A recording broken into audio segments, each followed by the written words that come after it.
Welcome to Arsenal Above All.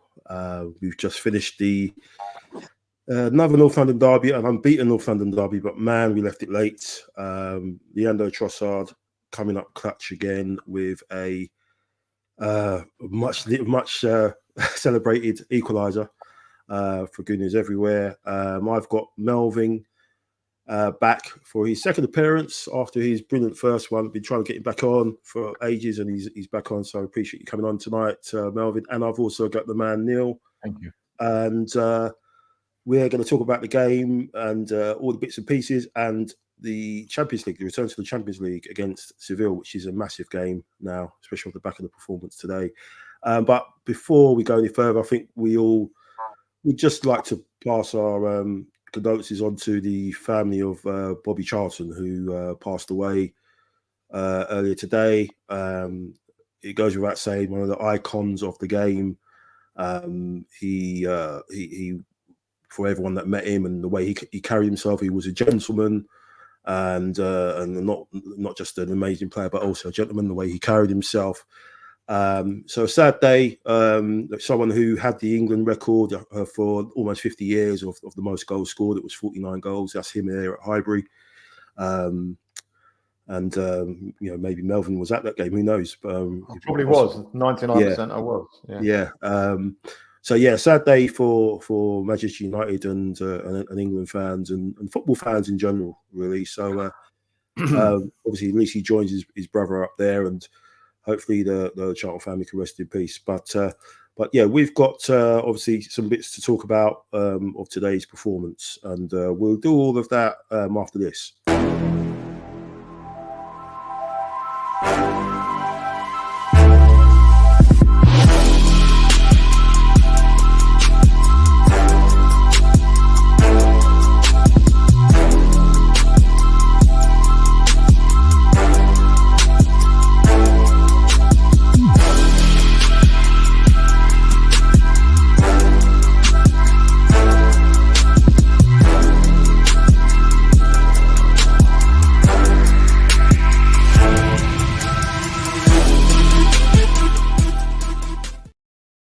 Welcome to the show, Melvyn. Thanks for joining us tonight. How are you doing, my friend? All right, thanks, Michael. I don't know how long I can be on this tonight because I've just got a WhatsApp about 10 minutes ago from Scotland Yard. They think I've been a witness to daylight robbery today, so they want to interview me. So at any time I might have to go. So I don't know. All right. Melvyn's on his toes. He's on his toes, mate. Yeah, exactly. You're ready.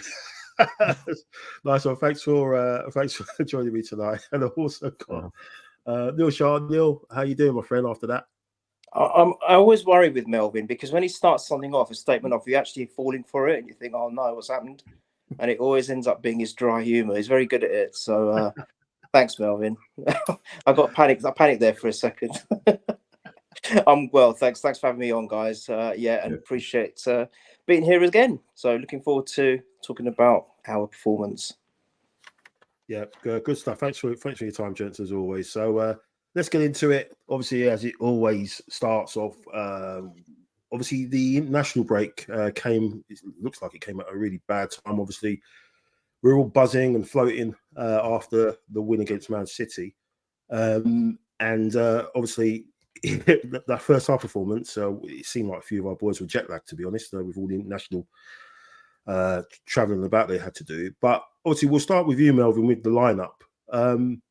Were there any surprises with that in regards to that? Was there anyone that you kind of thought that you would have seen in there? I mean, we were talking with Neil before. We were hopeful that it would have been the front three because they've not started the Premier League game this season up until today. But we all kind of thought maybe Partey would be in there as well. Was you surprised Jorginho was in there? Because I kind of thought he would play one of the Chelsea old boys. I kind of thought it would have been Havertz if he was going to play anybody. But what was your thoughts on the lineup and just how that kind of went into the performance of that first half? Because we just didn't seem up for the fight in that first half at all. Michael, that's so true. When I saw the lineup, I wasn't too bothered. I thought Jorginho, well, perhaps he's not fit, Partey, but if he's on the bench, he's got to be fit. So I was a bit worried about that. But I thought, he'd do a job for us, the rest of the team. And that was on the basis of me thinking the rest of the team will give us a 7.5 to 8.5 out of 10. It's just they happened to give us a 4.5 out of 10, or even less than that for the first half. First 5 minutes, I mean, it was like, what are you doing? Where are you? Have you never played together before? Don't you realise? It's like they went out there not realising they needed studs, because it was like it's raining. What do we do here? They didn't change the way they played with torrential rain. They didn't. There was no mindset. If the manager doesn't do it, then when you've played football, you think to yourself, this tip-tap ain't going to work on these conditions. You've got to hit it harder, higher, faster. And we just played the same time as if it would be a pre-season game. So I was a bit, and also we gave the ball away inside our box. We managed to do that a couple of times in the first 10 minutes when you're going, no, this is Hackney Marshes. I mean, if a Hackney Marshes player did that in your team, you'll have a little word with them, wouldn't you? But we did it 2 or 3 times. With internationals, it was mind-blowing. And we made Chelsea look like league champions the first 10 minutes. All right, they were the better team, but I didn't think they were that good. It's just that we left so many holes in midfield. They ran through us. And it was just like one thing leads to another, doesn't it? You get confidence, you play better. You played better, they're getting more confidence, Chelsea. This Chelsea team a few weeks ago were dregs. They were shocking. They had a couple of good results.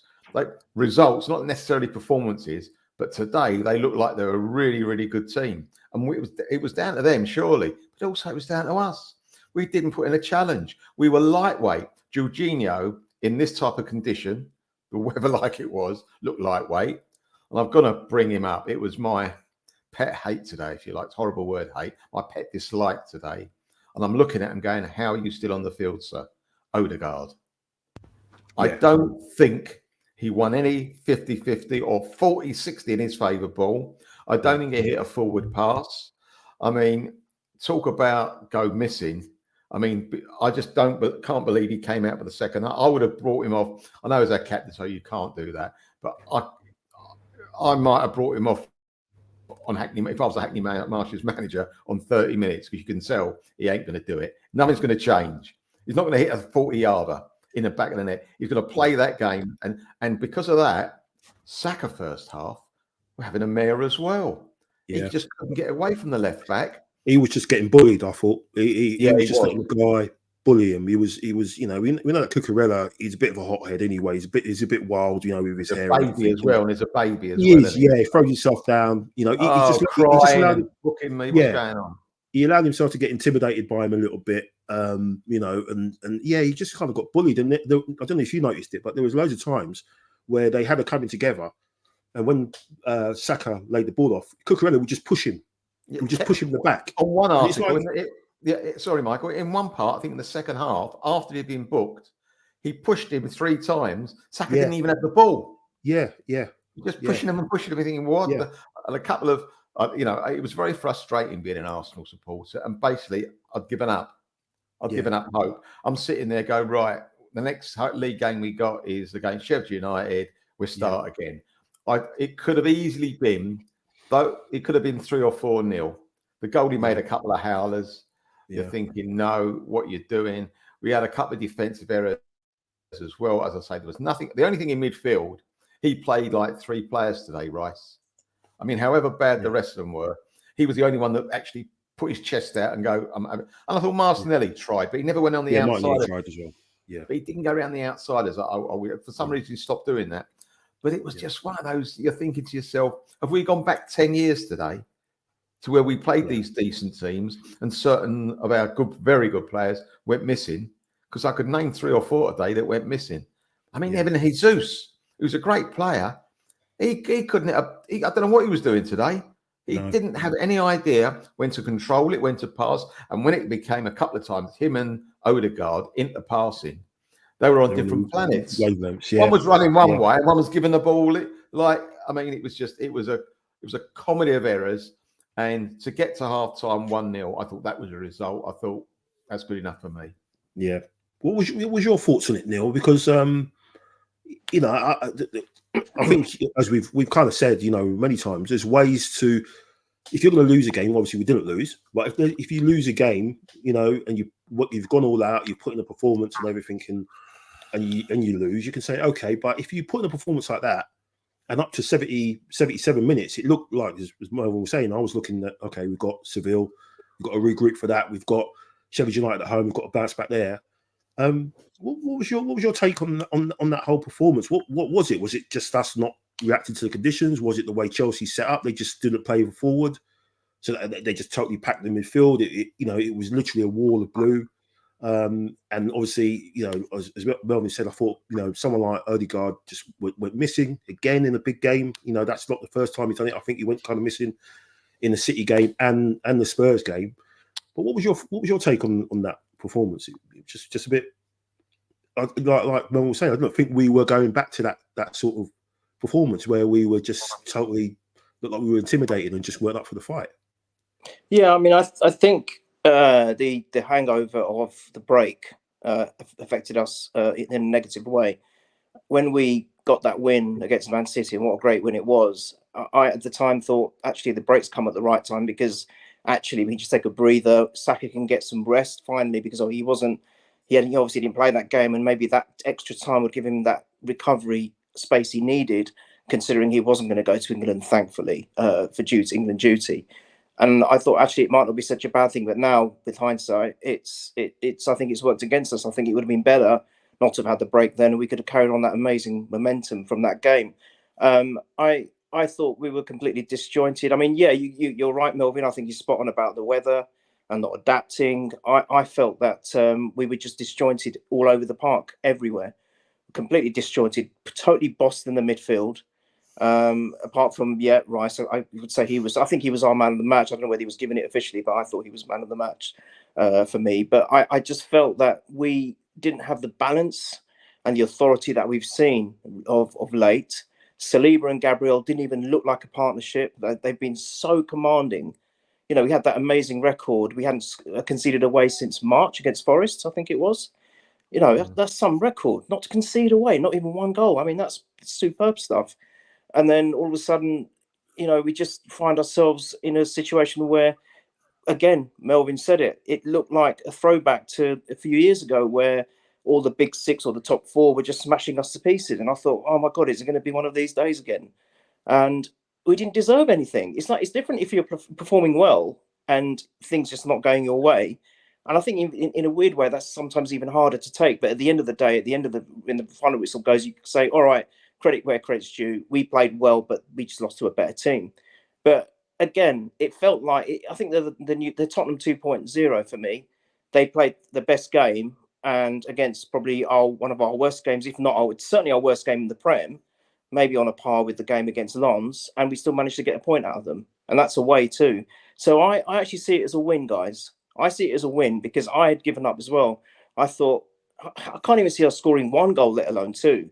And then all of a sudden, Rice with that complete improvisation and a brilliant technique managed to drag us back in. And I just felt that I'll take this all day long. Honestly, I really would, because I just did not see where a goal was coming from, unfortunately, because I thought it was a very disjointed, unbalanced and, out of balance performance from us. It really was. It just didn't feel right. It didn't sit right with me. And I don't know what the reason is. End of the day, if you look at it, that starting lineup is probably close to our strongest, with the exception of Partey. Would you say, guys? Yeah. With the exception of Partey being omitted, that is probably our first, main prime starting 11. And we played like it was a reserve team that have never played before with each other. It was really bizarre. But we got a point. Somehow we got a point, and I'll take that as a win all day long. Yeah. I think what a lot of people have harped on about us this season, all the analysts and stuff been saying about Arsenal, the difference between us this season and last is but how we control games, whereas before it was we were more free scoring, more risk taking and stuff like that. And it seemed like that was one of the reasons why we had such a good record away from home, because we hadn't conceded a goal away from home, and we kind of went into those games with an element of control. But that control weren't there right from the very start. People like Rice was giving the ball away, Saliba, and it's like Melvyn said, the conditions just seemed to completely throw them. It's like, have you not played, on a wet pitch before? Do you know what I mean? It's like, there wasn't no adjustment there, and And yeah, and it was a shame because obviously we knew Chelsea would be up for it because obviously they turned the corner a little bit. They've had a couple of good results. And it's a London derby. And it just was disappointing that we started in that way and we kind of, made things worse for ourselves and just the way our attitude was and just the way we sort of were on the back foot right from the off. Sorry, Neil, what you gonna No, jump sorry, in? I didn't want to see it right. It just, you know what? Something just occurred to me. It reminded me of the olden days again, where we would go to a team up north, not a particularly good team, maybe like a Stoke, and or Bolton, and even prior to that, and suffer because it was raining, it was cold potentially, and we always used to struggle against those games. Do you remember? And it just felt like that. But we were in London. We're in West London. I mean, come on, lads. You're professionals. I think Melvyn was spot on about they've got to adapt to that. They have to. Yeah. There were a couple of incidents before we move on. Your takes on it. It seems like the PGMOL. We always mention it in this on this show. It seems they might have a segment or I might have a little stinger or something that comes in. PGMOL a bit. But yeah, so it seems like tackles like this and the one on Odegaard last against City. Don't forget about that one. See, like, tackles like this are okay to go, but as long as you're wearing red and white, they're not sending off offences. Whereas against we've seen other clubs, they get treated completely differently. They get a red card. What was your thoughts on that, Melvyn? Because that was a naughty one. That was a really, really naughty one, a dangerous one. And we were, a couple of times it seemed to me that we were caught a few times with a couple of late ones, and the ref was just letting the game flow. It's quite funny actually because I'm sitting there watching it, and I did actually for a long part of the game turn the commentary off. I couldn't handle it anymore. But with that tackle in particular, and with the penalty, which we're probably going to talk about shortly, I'm watching it. I've got my own mind. And I'm thinking, cool, that could be a sending off. And yet you listen to the commentators and it's no, can't be a sending. No, it's no sending off. Yeah. And you're wrong. It's not the colour of the shirt. I've said it before. It's the badge, what the badge is. Yeah. It's more specific than that, Michael. It genuinely is what badge they're wearing on the front of their shirt to where it goes. Because and I know, and Neil knows, we've seen it before, that change the shirts over, very good chance at one of our players gets a red, and we've got reds for a lot less than that. So it's very disappointing. And there's also one where the Brazilian, the fantastic defender they got, Chelsea, the centre half, Silva, did a 2-footed tackle, slid. Yeah. Now you could make the point, and it's wet, and people slide, and you've got to make exceptions or allowances. Sorry for that. Yeah. But on another day, I'm sure if one of our players would have done it, I don't think he never got booked for it either. No, because he got booked later on, didn't he? Got booked later on, yeah. For body checking Jesus. So you're thinking, wow, it's like a two-tier system. And I don't know what have we done to upset the PGMOL? I mean, have we got, I don't know what it is. I genuinely don't know what it is. Every time you see something, you don't think, is it a penalty or is it not a penalty? Is it a sending off or not a sending off? You're thinking, hold on. Before my brain can engage, I've got to see who that is against. Is it us committing the foul or the other team? And then you can only make a decision whether it's going to be a sending off, booking, or penalty. And it's been like that for years. And as I say, I don't know what we've done. Perhaps there's a little fun that everyone pays into, and we've bounced a few checks with them. I don't know, but I don't know. Yeah, maybe. But it's bizarre, isn't it, Neil? Because again, we are ref differently. Because again, touching on what Melvyn said about the commentary for the penalty incident, which obviously led to that. And I was obviously watching it and saw Saliba's arm out, and I'm thinking, like, that looks a bit that could be given. But then when you look at the whole mechanics of it, what is he supposed to do in terms of how many times every person that jumped up for a header, where were their arms? Every single person that's sitting across, where were their arms? So sorry, go on, Melvyn, you wanted to jump in again. I've got to say this. First of all, it wasn't a cross where he put his arm out and he got it. The ball got headed to his arm, right? And also, that will probably be, I can't think of any others. There probably are, but I can't think of any where that type of penalty has been given before for handball, where someone's going for a header with their, and it's a natural position going for a header. Nobody goes with their arms by their sides, any defender, to go for a header. So that'd be the first, again, we're pioneers, aren't we? We're the first time a penalty like that's been given for putting your arms out, which 99.9% of defenders do anyway. So, and you're trying to tell me it never hit someone's arm because there's been never given penalties like that. So we are pioneers. They do it with 2 yellow cards within 30 seconds. They do it with all different things, with the throw on, because the first man took a long time. So the second man take the throw on, gets booked. How does that work out? And it's just unbelievable. What is the letter of the law? I don't know the law anymore. I mean, I genuinely do not know. What they got to do, they should got to print the law out every week because it changes. I don't know I can understand if you put your arm out like that, you're making yourself bigger to stop the ball going past you. He didn't do that. He put it out to head the ball. And even Gary Neville said it shouldn't be given a penalty, but the law, the way it is. So the law is an ass. Yeah. When we are concerned, sorry.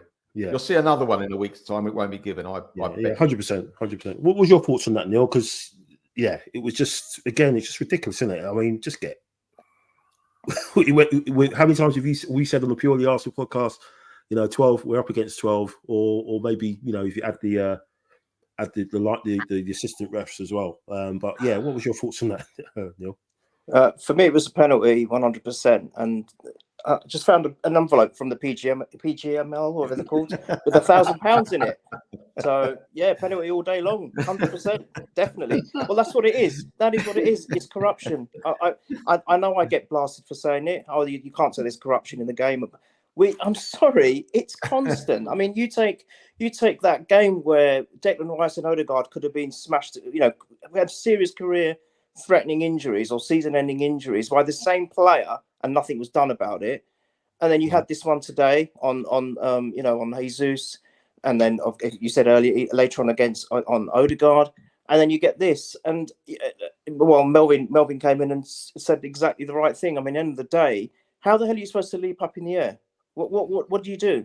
I think even Jamie Redknapp was defending it. He was saying, because you had Hasselbank, who was, that's definitely a penalty. Of course it is. Mudryk was running across him and It's like, no, because, and then Jamie Redknapp was like countering him, and exactly rightly so, that look, he's leaping up in the air. He can't leap, as Melvyn said, with his arms on his side or behind his back. You don't get the elevation. No. You have to, and it's almost like it's a natural human thing to do anyway. When you jump up, you just lift your arms up. It's just, you can't stop yourself from doing it. It's one of those things. But look, guys, I'm sorry. As soon as I saw that they were looking into it, I knew it was going to go against us, 100%, all day long. It's 11 against 12. We know what the score is. They're going to try and do everything they can to stop us from having or ending our unbeaten start to the season. They can't have us top of the league or near the top of the league. No, it's not allowed. And it is the badge, 100%, all day long. And I don't care if people come up with plausible arguments against what I say, saying there's corruption. I firmly believe there is something as serious as that now. It is ridiculous. Yes, we get the odd occasional decision which does go our way, which could be 50-50, but it's more often than not then where it goes against us. And it's too much and it's too blatant. And the handing out of yellow and red cards to us, Tommy Yasu's a great example. What did he get a red card for? I mean, those two yellows were absolutely ridiculous. Yet we have potentially career-ending or season-ending tackles thrown against us, and just wave it on. Yeah, you carry on, guys. There's nothing wrong with that. Suddenly the referee becomes a rugby fan. Oh, they get much worse in rugby. Carry on. It's a joke. Sorry, that for me that was not a penalty. It was just a natural flay of the arm, and that was it. You know what we're going to do, Neil? You know what we'll do? Sorry to interrupt. You know what they're going to do now? Now that that's come to light, they're going to change the law so no one else can do it like it. Yeah, they'll change it. Yeah, that's what they do, isn't it? Yeah. And also another penalty shout in the second half when that Sanchez absolutely flattened Jesus as well. absolutely not, messed him up. I think he got taken off shortly after. Was that from a corner or something when he knocked out his own defender as well? Yeah, both of them Yeah, out. that was ridiculous. Yeah, absolutely cleaned him out. Yeah. I mean, they talk about players, when they go to tackles, being reckless, like out of control. Yeah. If you're flying, if you're launching yourself as in a torpedo into a crowd, it doesn't matter whether your player's there or not. There's another opposition player there who's got eyes on the ball, looking at the ball, and then they're going bang like that at the back of the head. Is that reckless or not? Is that out of control? So why does the goalkeepers get some sort of immunity when they do things like we saw it with Onana earlier this season when United, beat Wolves, and he cleaned out a player. Oh, that's right. Yeah. Same way. So that's a dangerous thing as well, and obviously it looked like it affected Jesus because he had to get taken off. But obviously that was taken off. So, Can I just say on that the commentators didn't say a word on that one? No, they didn't. They didn't. Wasn't reviewed or anything. You've got to remember with Sky, the chairman of the who's running it, the ex-ref, what's his name? The guy that used to be a ref and now he's running it. Howard Webb. Howard Webb. He's a guest in their studio every so often. They're not going to have a go at him. They're not going to show the referees how bad they really are on big things like that. They got to keep stum. Melvyn, they are glamorising referees. That's why he's on the blooming. What's he doing on the show? That game. Which game was it that we spoke about on the pod? And we said, rather than talking about how good our goal was, they're talking about the decision with flipping. I think it was Mike Dean at the time. I can't remember who was on the panel, but he was on there. And it's like, why are you giving the referees the highlight now, or the headlines now? It's ridiculous. Really. While we're talking about referees, what we ought to do, in my opinion, is import foreign referees. I genuinely have nothing to do with anything to do with the FA, nothing to do with, like, if you like, Saudi Arabia, who's put money into our clubs, just purely have, because the ones we got at the moment are either corrupt and or useless. Yeah. So let's change it up. Fresh, competent. Let's get ones from abroad. I'm happy for that. Yeah, that's something that I think they got that. It's funny you say that. I think one of the refs they've got from abroad, the Australian one, he was the one on VAR who suggested it should have been a penalty. He made Chris Kavanagh to go over to the monitor to show him it was. So I mean, yeah, there is definitely a case that we should be getting referee. We should spread the net a little bit more because you've got these 20 or 25. How many of them? They're all based up north. Conflict of interest as well. When the VAR people are with the referees, Michael. Yeah. Conflict of interest. Get rid of all that. Stop it all. Yeah. It doesn't help that half of them live in Alex Ferguson's house as well. So, yeah, all up north, and near Manchester and everything like that. So yeah, it definitely needs to be ripped apart and start all over again. So we go in 1-0 at half time. We're kind of thankful that we kind of go in 1-0 at half time, just the way that we played that first half. Second half, Arteta drags Zinchenko, obviously, who was on the yellow, and I think with all the conditions and everything, and he probably was a wise move. So he puts Tomiyasu on, and we're like, okay, let's put a rocket up their backsides. Obviously, first thing he would be saying to them, he's not happy about them. They're not winning their duels. We saw that in the Amazon doc about that, and we know he would have said that to them. Go out there, make sure you keep it tight, don't concede, get the goal, and obviously we saw what happened with Mudrik's cross come shot, and that's the thing with this whole Raya Ramsdale thing. It's just breathing more. It's putting more sort of gasoline or petrol on the fire, really, because this is something that the media and everyone else will jump on and talk about. What was your? I'll come to you, Neil. What was your thing on that? Obviously, it wasn't meant. He meant to cross it. But was there anything about Raya that disappointed you in that instance about how far he was off his line? He's meant to be great at distribution and claiming high balls and crosses, and then after that he almost gifted them another goal. Do you think it's all getting too much for him? I think this whole Raya versus Ramsdale, the pressure.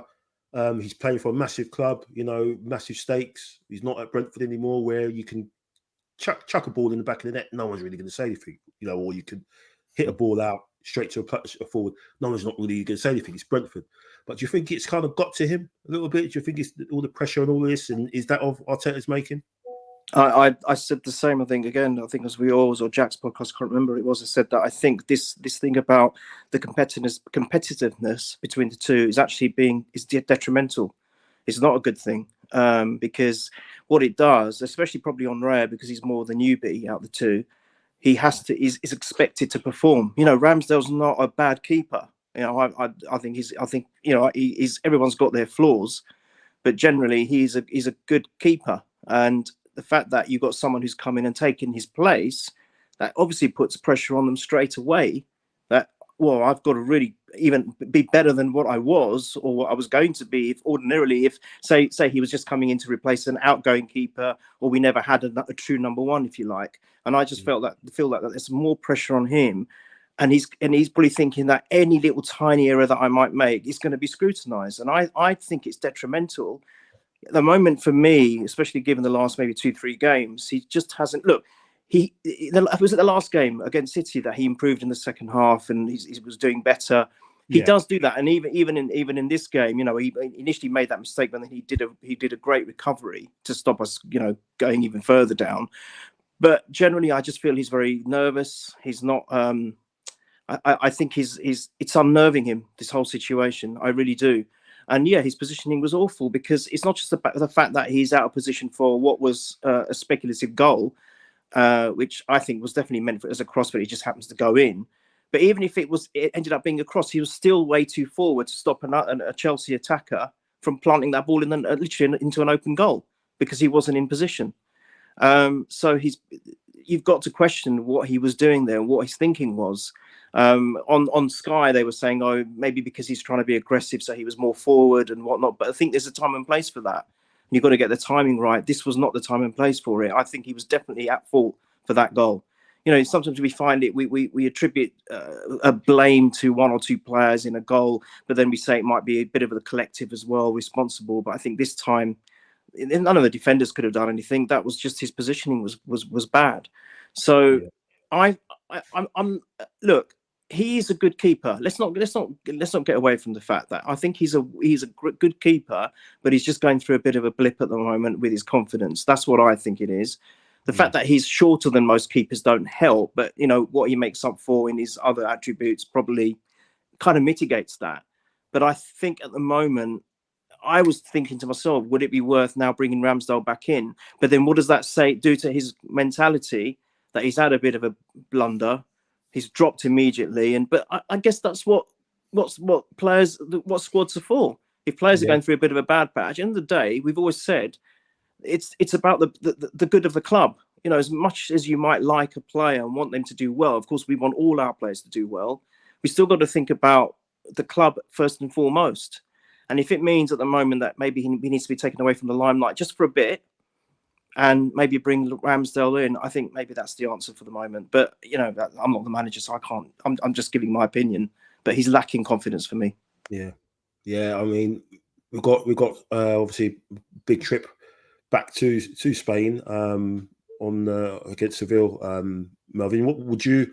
Obviously, Ramsdale wasn't available today because his wife gave birth, and congrats to them both and everything. And but what would you do? What's your thoughts on the situation? I mean, would you be looking at maybe getting Ramsdale in? Is he probably not going to do that for Tuesday because of obviously what he's gone through in his personal life? But as Neil said, what point do you sort of think of the team rather than the individual? In terms of his performance and what he's doing, because you're kind of relying on another goalkeeping howler to get ourselves back into that game. If it weren't for that, then we'll be talking here about losing our unbeaten record and being fourth or fifth in the table. But what was your take on that situation, Melvyn? First of all, on the situation, Arteta's made a rod for his own back, because sometimes when you have competition between two players, it works, and the player that you had in the team to begin with ups his game. At the moment, what you've had is the player you've brought in has downed his game. So now you've got to hope that when Ramsdale comes back, and I believe it will be in the week, because This is a great opportunity. It's a great excuse he's got. Not that he needs an excuse, but at the back of his mind, he thinks, I might have an excuse here. It's a European game. If the roles are reversed, I would have brought, say, the Spanish keeper back in to have a game. So I'm going to bring Ramsdale in because he's like, that's the way we do it. And if Ramsdale plays well midweek, another excuse to say, well, I'll keep you in. Because at the moment, the guy is not, as you say, he's lost his confidence. I think he's quite good in the air. But with the goal he let in today, yes, he wasn't in the best position, but it was a fluke. It was an absolute fluke. And I'm not too sure, had he been another yard back, like Neville had said, would he have got it anyway? Because it went right up in the air and in. It's like it got shot down from a cloud where the goalkeeper's got no way he could save it. But yeah, it didn't look good. But what made it worse, again, going back to the conditions, he played pretty football round our box and nearly gave away a second goal. Yeah, that could have made it 3-0, I think, at that time. I think it would have been 3-0. Mm-hmm. I mean, what would he have? I mean, he got back and just about got the ball away. But had that been and should have been 3-0, his career for me would have been on the line. I'm sorry, he would have been shot to. He wouldn't have. I don't think Arteta could have picked him before Christmas. I really think that. So, as I say, sometimes it works when you get competition, and sometimes it doesn't, and it's not working because it's leaving a little bit of a friction there. I mean, Ramsdale now, yes, he's a fantastic goalkeeper. He's had his mistakes as well, and he needs to. He also needs to, but he's been a fantastic keeper. Hopefully, he's strong enough, and I think he probably is, to say, right, I'm picked for Tuesday. Now you've got to get it off me, and don't have his shoulders down by his knees, thinking they don't like me. I'm not loved anymore. I think he's the type of player that likes to be loved, and and all that situation. He's a bit of a character, and characters sometimes like that, to be loved, right? And I think hopefully he's go, you know what, right? I've got the gloves. You ain't getting them back. And I think we as a club will be fine if that happens. And if and when you've got to bring Raya in for some other reason, be it footballing reasons or injury or something else, fine, we do it then. He's had his chance. It hasn't quite done it. Actually, he hasn't done it by quite a bit, actually. He hasn't come up to scratch to the level that we thought he would do. You've got to give it to the first guy now and say, right, you've got the gloves, get on with it. And hopefully Ramsdale will grab it with both hands. Can I just come in very quickly as well? I mean, sometimes we think that Arteta is sticking to a player, like, for example, with Havertz at the start of Wenger did it with Ozil because of the price tag and that pressure to play an expensive player. But in this case, the irony of this one is actually we've got Raya on a loan fee and Ramsdale's the one that's the expensive keeper. In comparison, isn't he? What was 25, 28? I can't remember how much we paid for him. Yeah. So you've got that. And then I think also, I think you're right, Melvyn. I think even if he was back, he probably wouldn't have got to it. I think his height doesn't help us. Is one of the reasons. But I think for me, I think it's about percentages. You would have stood a little bit of a better chance had it been delivered as a cross and a fluke. Then you would have been in the right position to maybe stop an attacker from getting on the end of it. So I think it's about percentages for me, and I just felt that you can't blame anyone else. Albeit, yes, the goal was a fluke. You are right, 100%. I'd like to Can I blame somebody else for the goal, Neil? I'd like to blame Odegaard. He lost the ball when we were attacking. He weakly lost the ball. They got it off him, and they went down the left, and they did it from that. You've muted yourself. Yeah, no, you're right. Yeah, I remember that now. You're right. It's just like I've seen the game once and it's difficult to remember every bit of it. But yeah, I've seen it once. It's still in my heart, though. I was trying to forget. It was like watching a nightmare, Melvyn. Exactly. But no, it's a. I think I totally agree with you both. And he's made a run for his own back, as Melvyn said. In that situation, and it's not worked out. So it's not working out so far in terms of the performances for Raya. I kind of think he's going to stick with him. I think he's going to play him on Tuesday, and obviously him being in Spain, going to Spain, he's going to want to put a performance on. So we kind of see how that goes. So. We'll roll it on until around the 77th minute, where Chelsea's goalkeeper decides to I want to join in. I want to join in with my Spanish compatriot. He's given one howler. I'll do one as well. And he was a bit of touch of the Jens Lehmans at corners. So I know we used to enjoy those moments of whenever there was a corner. Jens was like, I've got to have a 10-yard, circumference of no one can come in there. This is my force field. And obviously that was where him and Drogba had that pathetic, little fight they had, didn't they? They both fell over, throwing each other on the floor and everything. Yeah, pathetic. And Sanchez was at it all game, and obviously he decides to play a pass which was never on, falls to Declan Rice, and fair play to him. What a hit, Neil. And he said afterwards that I think he watched the Beckham documentary, and it inspired him to do that. But I think, as someone said earlier, he had a poor first half, like most of them, and he stepped up. I think Martinelli as well. He almost wanted to do it himself a little bit, almost like he had a cape on, had his cape on, and wanted to try and win the game by himself. But yeah, that was a fantastic hit, wasn't it, Neil? And kind of led to what was to come later on. Part of the why we've paid so much money for him is his attitude. He speaks very well in the interviews. He said straight away, look, it was not good enough, and something needed to be done, and he kind of led the way. I mean, all right, we all know that Odegaard's the captain, but for me, he is a real leader on the pitch, albeit not by an official title. But whilst Mudrik's was a fluke, there's nothing flukish about his. It was both came from goalkeeping mistakes, arguably, and I just feel that to hit it one time and with that technique, because he had to curl it away from the goalkeeper. I've seen it about 4 times, that goal, and it just wows me each time I see it, because it's just such beautifully done, great technique. There was the contact was perfect, and there was nothing that any goalkeeper would have done. At first it looked like he came off the post, but I think it's just on the inside of the post. So it's the best spot you could place a ball to give yourself the maximum chance of scoring. And that what that goal did, it just gave it for me. It was inspirational. It was improvised, and it really just gave everyone the impetus to try and at least get something out of the game, which is what effectively they did. That's why that was so important. And for me, he really is becoming such an important player for us. And it keeps vindicating the price tag. Like, again, I always say, you all know that I say that money in football is ridiculous now, but it is what it is. But no one talks about his price tag because of what he's doing. He's performing. He's changing everything for us.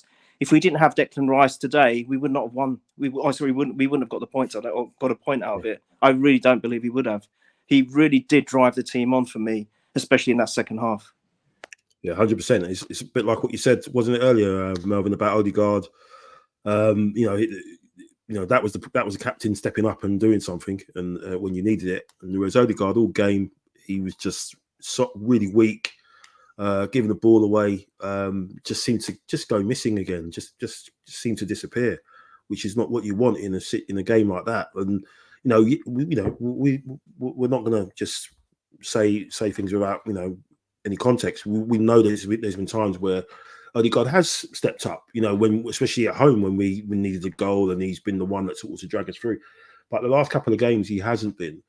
But as Neil was saying, how vital is it going to be? Because with Rice as well, he's the one that's always coming out after the game talking. He's the one who again came out tonight and talking to the press about the performance and everything. But he's we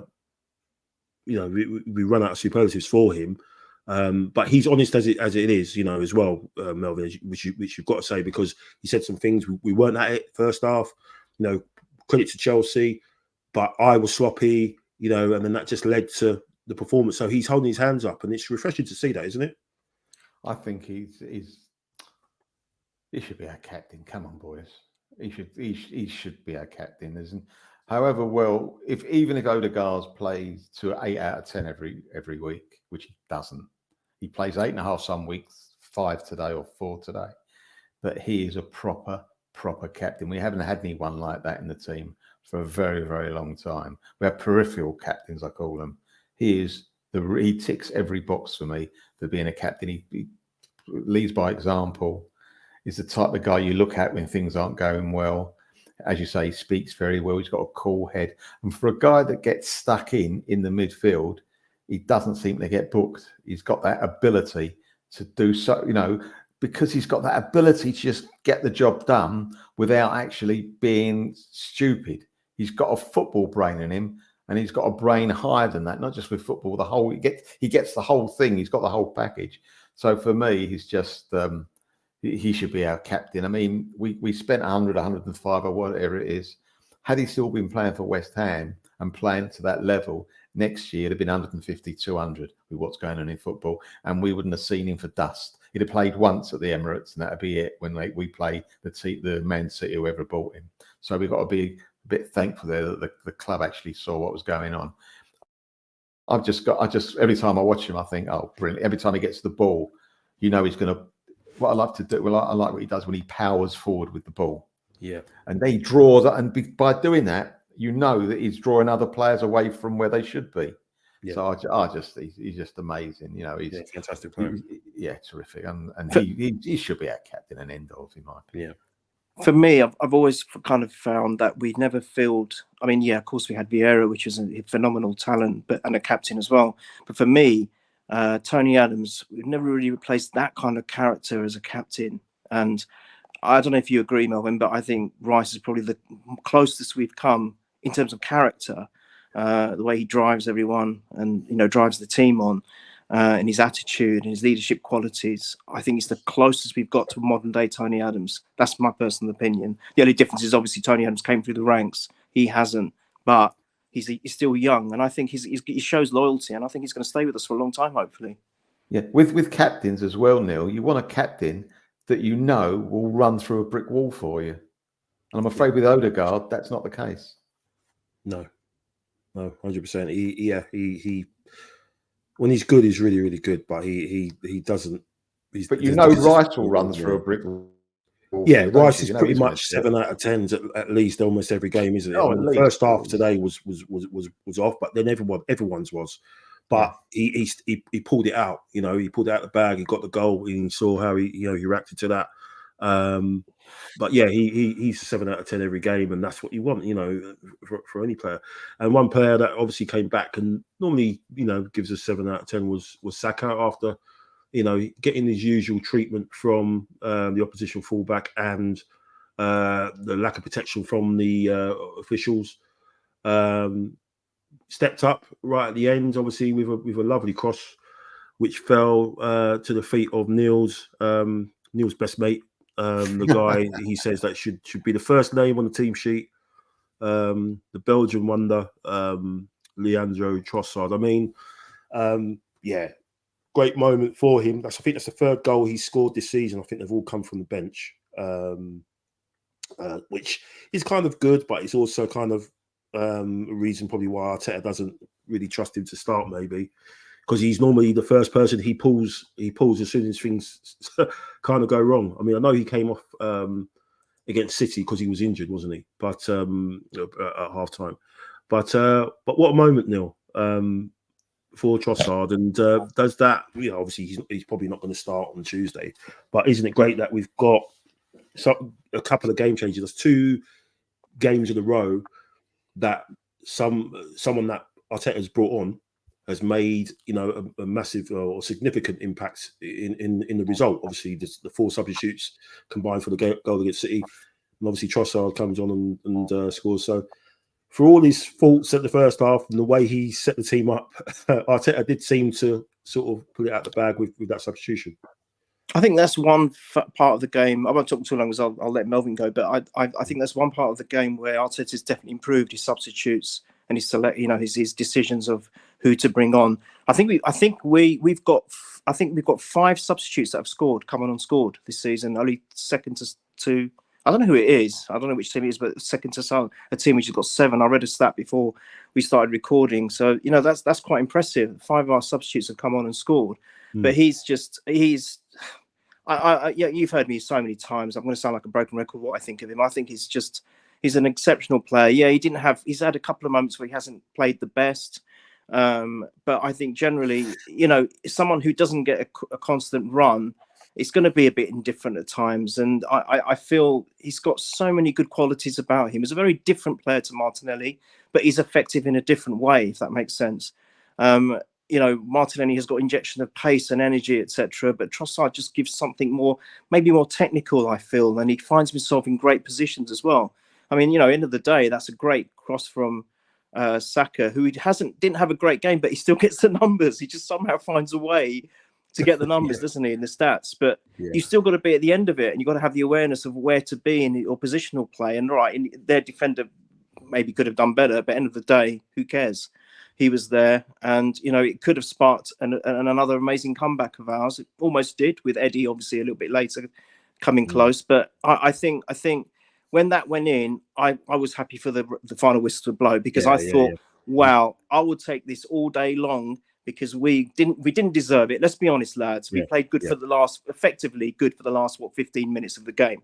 I really feel that end of the day, it should feel like a win to all of our fans. We shouldn't be disappointed with it at all, not winning. And I didn't think we would even get that. So amazing stuff. But it all started and all culminated from Rice. So there you go. Yeah, 100%. What do you think? We've definitely got away with one today, Melvyn. What do you think for Tuesday? Obviously, looking ahead to that now, because that's another game where you'll take a draw and you'll get out of there. And Tuesday, get a draw, no doubt about it. No doubt about it. We'll take a draw all day long on Tuesday. We've got to shake ourselves down. We've got to not paper over the cracks and realise what went wrong today. I mean, as good as he was, and he did do very well against City, Arteta, and did very well today in bringing those subs on and making the change. But you've got to say to yourself, then perhaps you picked the wrong team in the first place, to be quite critical. But I'd say the subs that came on, I mean, Tommy did very well. He looks like he's a proper defender, Tommy, and he never lets you down. 50-50 tackles, you fancy him every time. 50-50 challenges in the air, you fancy him every time. His passing ability is good. His awareness of where he is good. I'd say something, he's gone under the radar. Havertz today. I thought he'd done all right when he came on his cameo. I've done all right. I thought he was... No one mentioned him, but the commentators hardly mentioned him. I thought he won every ball, in my opinion, and gave the ball into intelligent places. All right, perhaps the bar is a bit low for him at the moment, but I thought he did very, very, very well. So I'm very happy with him. The thing that is a bugbear for me is Eddie. Yeah. I know that he had that shot on the left, but didn't look like going in. And he had a shot with his left foot. Yeah, from 30 yards. With all due respect, if the goalkeeper was up the other end coming back from a corner, he might have had a chance scoring. How on earth did he think he was going to score with his left foot, which he just about stands on, to score from that distance? Yeah. You know what I mean? It's not Christmas, is it? You ain't going to get one of those, right? So, and he's, for me, and listen, he's given us some great times, Eddie, but he's hit the ceiling and bounced off of it, in my opinion. That is what I'm sorry to be I'm being I'm being honest. You've been honest. Quite. If we're going to make a challenge to stay in Europe, to qualify next year and have up to February, March, April with our fingernails on, going for the title, we cannot afford to have him playing for us. I'm sorry. Having said that, he was no worse than Jesus today, because he was poor, he was poor. I mean, I know he made. Jesus can do better. Jesus can do better. That's a difference. Yeah, I know he's made a couple of. He said a couple of things about he wants to play up front. When he came to Arsenal, he spoke to Edu and Arteta. It was about being a number 9 and not playing on the right and everything like that. And obviously, it's the first time that he's played up together with Saka and Martinelli. I know he's been on international duty. He's obviously come back. They come back late and everything and stuff like that. But yeah, he was pretty much non-existent today. Him and, again, as you said earlier, him and Odegaard were on the wrong wavelength, and you can't go into games like that with 3 or 4 players off it. But we had more than that. But when you're going to games that big, you've got 3 or 4 players not at the races. The others can maybe bail you out. But when there's 7, 8 of you, then you're in a bit of trouble. And we definitely got away with one today. We need to try and take that momentum into Tuesday. because that's going to be tough. That's going to be red hot there. That town, Seville is going to be jumping from the night before. It's going to be a red hot atmosphere. So we really are going to have to be. Can't be turning up like we did today. First 20 minutes and feeling our way around. We've got to hit the ground running, and it's going to be interesting to see who he puts in there.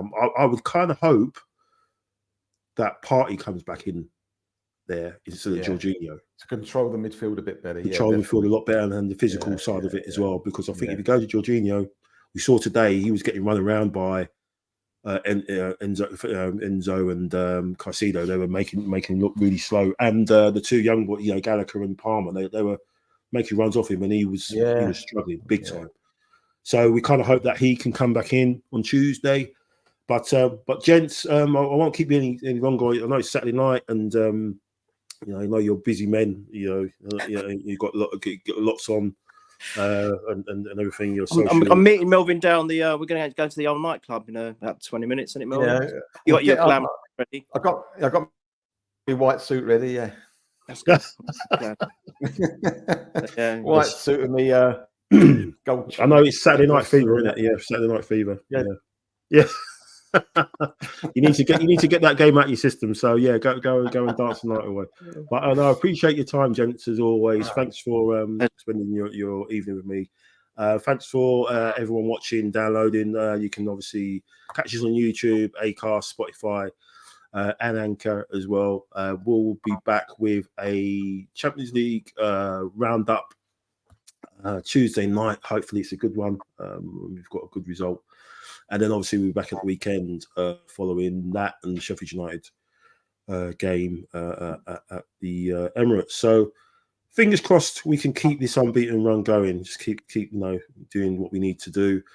And thank you, gents, as always. Love to your respective families, and hope you're all safe. And hope everyone keeps safe in this crazy world that we are in at the moment. Let's hope things kind of can have some sort of normality sooner rather than later, whoever you are and whatever side that you're on. So respect to everybody out there, peace and love to everyone, and come on, you Reds. Remember, Giroud into the box, and they have immediately.